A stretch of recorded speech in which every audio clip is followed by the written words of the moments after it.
Elle s'appelle Fatoumata Ouattara. Elle est doctorante en amélioration végétale à Pan African University au Nigeria. Bienvenue, soyez la bienvenue, Fatoumata.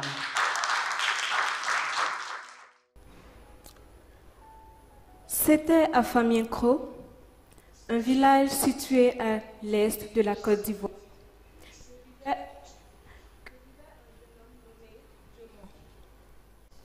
Un matin, Djomon décida d'aller à l'aventure à la capitale. Arrivé à la capitale, il développa la passion pour les voitures et devint ainsi chauffeur de taxi. Un jour, il est informé qu'un grand homme du pays était à la recherche d'un chauffeur personnel expérimenté. Alors Djomon se dit, voilà une opportunité qui va changer ma vie. Pendant le processus de sélection, Djomon est confronté à plusieurs adversaires tout autant expérimentés que lui. Mais à la dernière minute de l'étape de sélection, Djomon est à égalité avec Zongo. Alors le sélectionneur, pour les départager, tendit à chacun une feuille et un stylo. Tout d'un coup, Djomon se mit à trembler et il s'écroula après avoir entendu la question posée par le sélectionneur.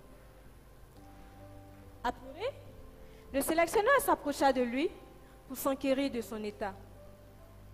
Et c'est là que Djomon lui expliqua que de là l'école est un tabou et qu'il ne sait ni lire ni écrire.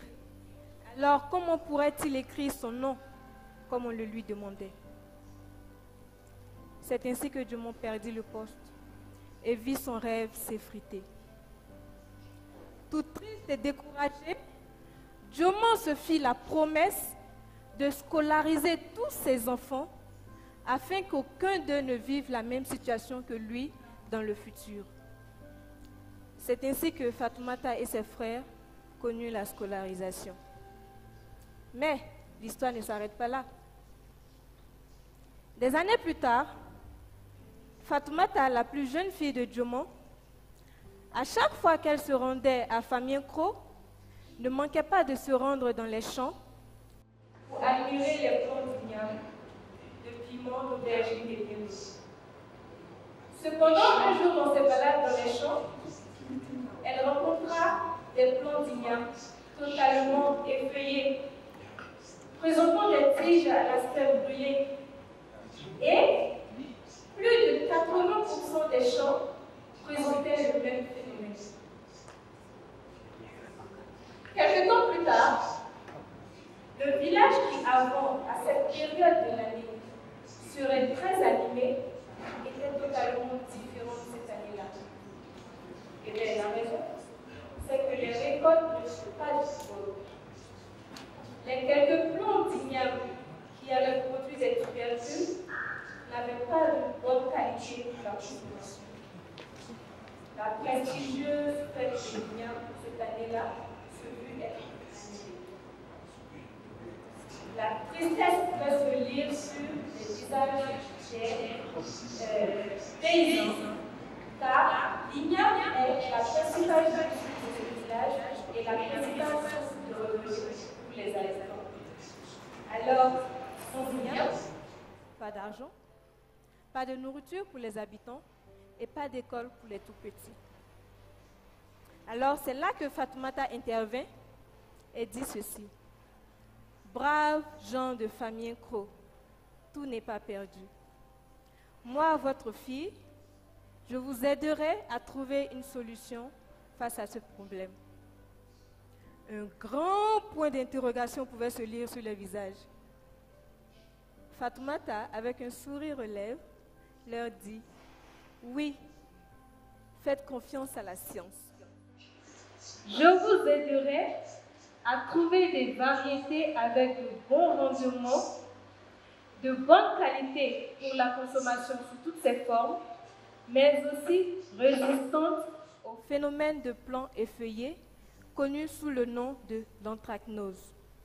Car l'anthracnose est l'une des maladies les plus dévastatrices de l'igname, pouvant causer des pertes jusqu'à 100%.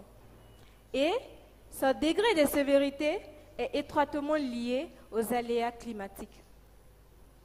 J'atteindrai cet objectif en évaluant et sélectionnant des plans à l'aide du Multitrait Genotype Idiotype Distance Index, et j'irai plus loin en identifiant la position et les gènes responsables de ces caractères à l'aide du Genome-Wide Association Study.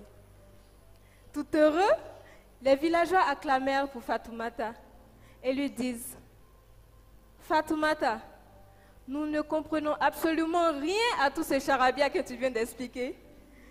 Nous savons juste que tu nous aideras à trouver une solution. Alors, s'il te plaît, mets-toi en route pour cette étude.